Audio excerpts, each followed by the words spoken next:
Assalamualaikum Mbak Eka. Saya Aris Artika, mahasiswa medis kesehatan ya dari Malang Hayati. Nanya-nanya dikit sama Mbak Eka nih tentang mutu pelayanan rumah sakit. Bisa Mbak? Boleh? Bisa. Nah ini nanti sebelumnya isi dulu ya.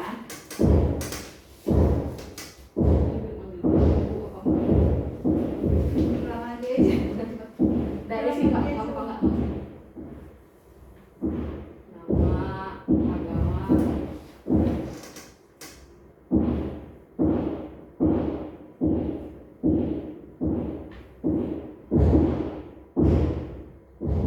Stripin aja, sekarang gabung sama pasien juga sih itu, strip aja strip. Oke, udah. Tanda tangan sama nama jelas.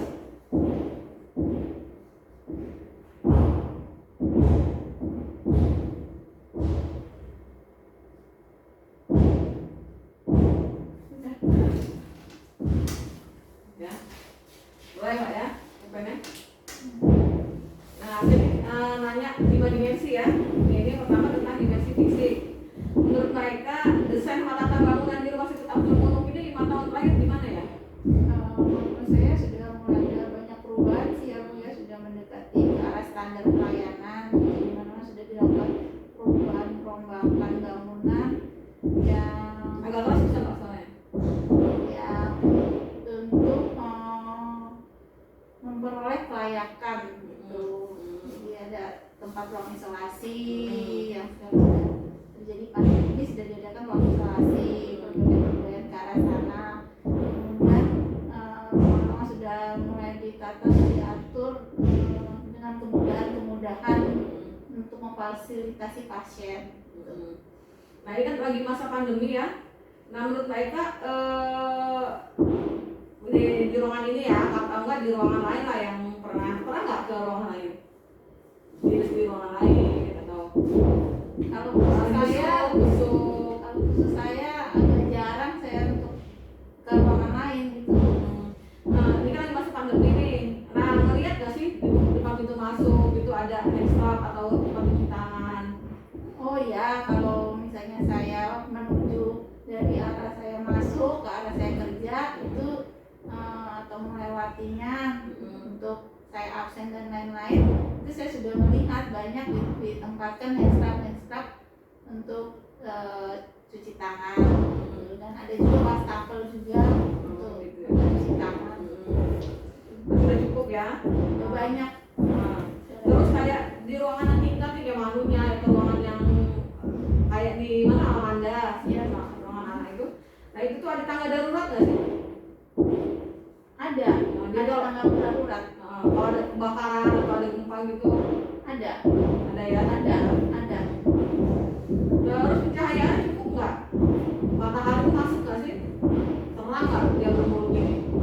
Cukup terang untuk pencahayaan juga sudah memadai lah. Bagus untuk jadinya sirkulasi udaranya juga sudah cukup. Nah menurut mereka kebersihan yang bermuluk ini gimana saat ini? Untuk kebersihan juga sudah ada peningkatan menurut saya gitu. Jadi ketertiban juga sudah ada peningkatan. Jadi sampah-sampah itu sudah ada kotak sampahnya gitu. Orang-orang juga sudah mulai melakukan tindakan untuk membuang sampah pada tempatnya. Terus sampah medis dan non medis juga sudah tertata atau sesuai pada tempatnya. Nah, terus petugasnya juga melakukan pembersihan juga sudah teratur. Terus ini kotak sampah itu dibeda-bedain nggak yang jenis infeksius atau tidak? Iya, atau pastinya Bu dibedakan. Jadi infeksius dia yang berwarna kuning dan infeksiusnya berwarna hitam. Itu sudah dilakukan dan kita juga sudah melakukan pembuangan sesuai dengan pada tempatnya sampah-sampah tersebut. terus di sini pakai hazmat nggak? Di ruangan ini? Di ruangan ini karena kita juga melakukan pelayanan untuk pasien-pasien yang terisolasi, pasti kami juga memakai hazmat. Nah terus itu nanti kalau di mana hazmatnya setelah dipakai meletakkan hazmatnya di mana? Ada untuk lepasan APD-nya kita mempunyai ruangan sendiri Bu di situ. Jadi mana? Di Belakang. belakang pasien gitu, keluar untuk di belakang yang diletakkan di tempat ada khusus untuk membuang Google, untuk membuang masker, untuk melepas kacamatanya dan lain-lain gitu. Sudah dipisah-pisahkan gitu di tempat ininya, infeksiusnya. Nah, menurut Bu Eka, ketertiban sama keamanan itu di Aglomerasi gimana ya? Tertib nggak sih? Banyak pedagang asongan nggak? Masih ada nggak? Menurut penilaian saya, setelah beberapa tahun terakhir belakangan ini sudah mulai banyak kemajuan, pedagang-pedagang asongan sudah ditertibkan, tidak ada lagi gitu. Kemudian satpam juga dan Pol PP juga sudah mulai banyak berkeliling untuk memantau keamanan, untuk tingkat kehilangan juga sudah minimal tidak ada deh sepertinya. Berarti udah mulai Sudah perbaikan mulai ya? ada perbaikan. Nah, terus ya tentang dimensi keamanan. Nah, menurut mereka masyarakat Lampung ini Aglomerasi ini udah memenuhi keinginan masyarakat Lampung belum sih? Menurut saya kalau dari rumah sakitnya sendiri sudah berusaha untuk memenuhi kebutuhan dari masyarakat Lampung dalam segi kesehatannya. Jadi sudah berusaha untuk meningkatkan pelayanan, pembangunan, memenuhi keinginan masyarakat Lampung, dalam arti itu membuat rumah sakit ini tempat yang dibutuhkan oleh masyarakat tuh ada, seperti misalnya ruang perinatologinya gitu sudah ada di sini, kemudian untuk kateterisasi jantungnya juga ada di sini. Jadi tempat-tempat khusus sudah mulai ada dibuka di rumah sakit Aglomerasi untuk memenuhi kebutuhan masyarakat Lampungnya. Berarti masyarakat Lampung udah terpenuhi ya di Aglomerasi ini ya? Ya, insya Allah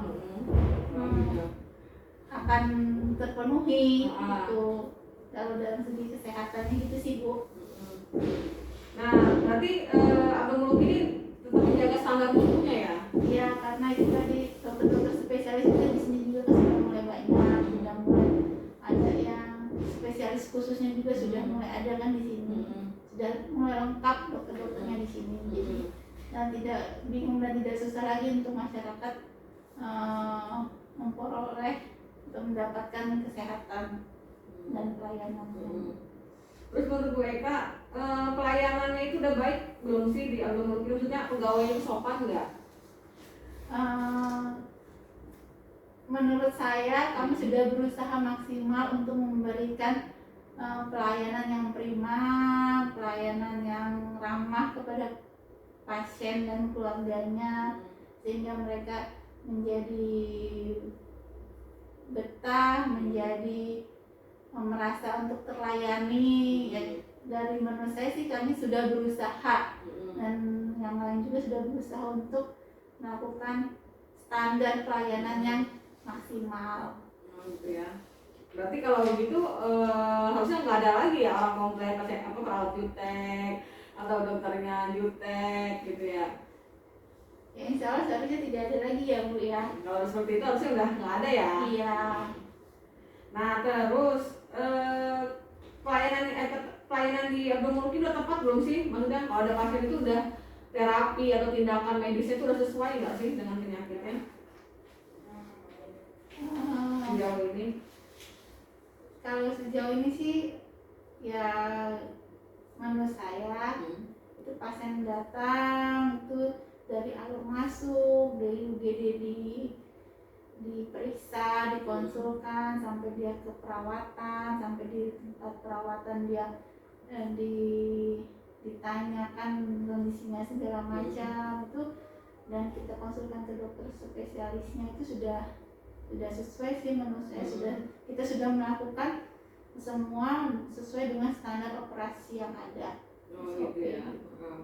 Nah terus ada nggak sih standar pendidikan khusus, perlu nggak standar pendidikan khusus untuk perawat atau dokternya di Aglomerasi ini? Ada pelatihan khusus kayak misalkan?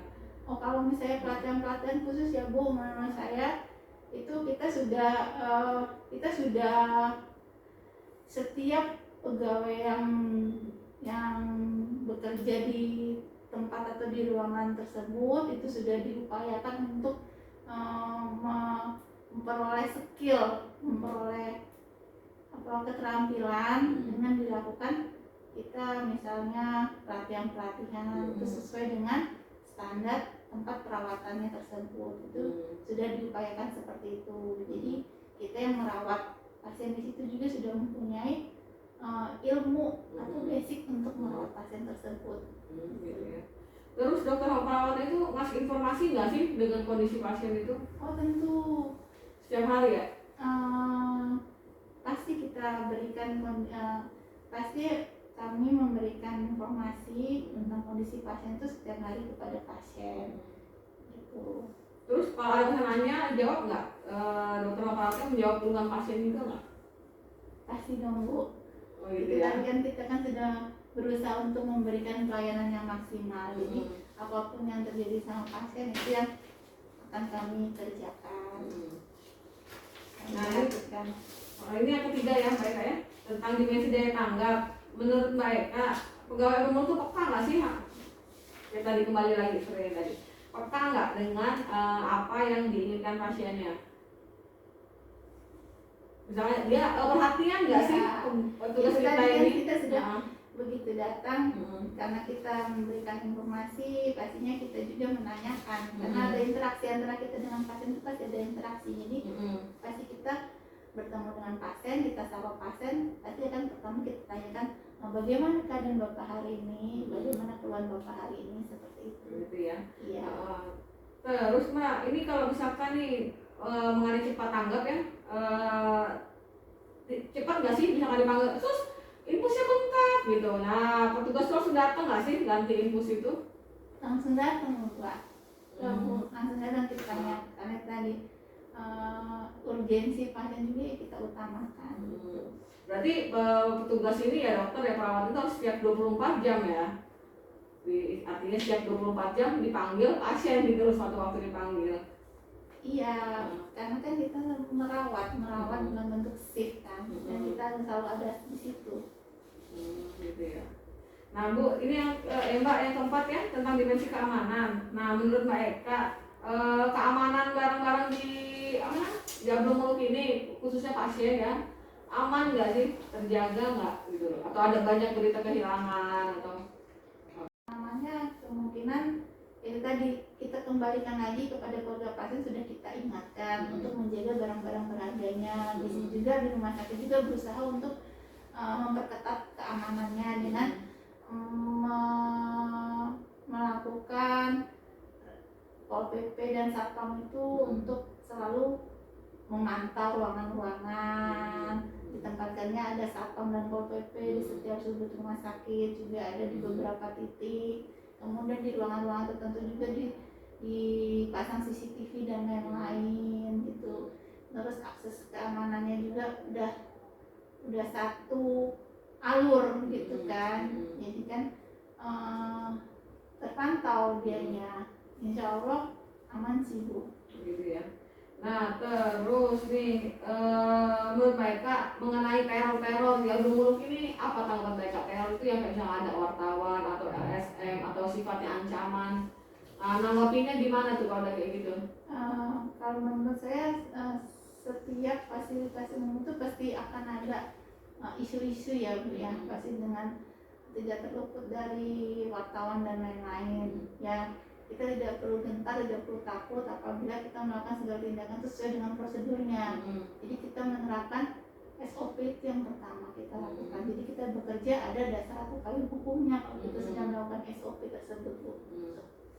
Gitu ya, berarti kita yang penting kita kerja itu sesuai dengan SOP ya Mbak ya? Ya, sesuai dengan standarnya ya. Ya, jadi insya Allah aman ya? Insya Allah apabila kita sudah melakukan standar sesuai pekerjaan kita, sesuai dengan standar kita, itu insya Allah kita aman. Apapun yang terjadi dengan pasien, yaitu kan efek atau apa kan kita tidak tahu.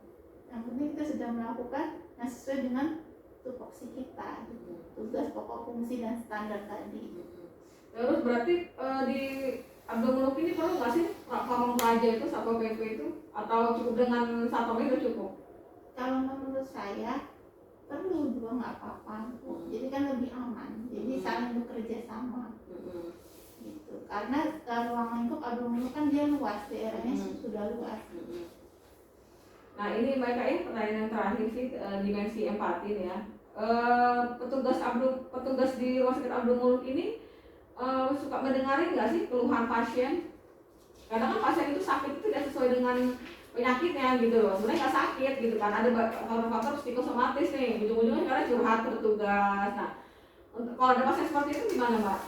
Yang menurut saya pribadi sebagai perawat, untuk pasien seperti itu merupakan pasien khusus, walaupun itu tetap kita merawat pasien kan juga psikososial spiritual, jadi itu merupakan satu aspek. Jadi apa yang terjadi dengan keluhan pasien itu didengarkan, mungkin dengan didengarkan itu akan mengurangi beban mereka dan mempercepat penyembuhan mereka. Oh iya, berarti berusaha untuk memahami ya petugas ini ya? Ya, seperti itu kurang lebihnya. Terus nih pertanyaan terakhir nih, beda-bedanya nggak sih petugas di Abdul Muluk ini, pasien umum, BPJS, sikapnya, pelayanannya, terus tindakannya, itu ada beda-beda nggak sih? Memang yang terkenal seperti itu ya, ya. Tapi itu tadi kita utamakan, kita itu melayani pasien.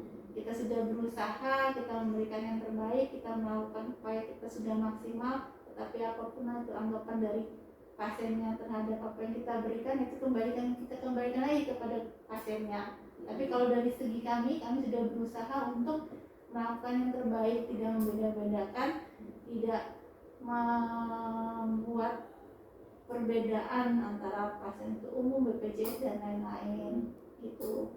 Seperti itu kami berusaha untuk melakukan upaya yang terbaik, mau dia pasien BPJS, mau dia pasien umum dan lain-lain, kita layani. Oh gitu ya, berarti nggak ada beda ya Mbak ya? Insya Allah tidak ada beda.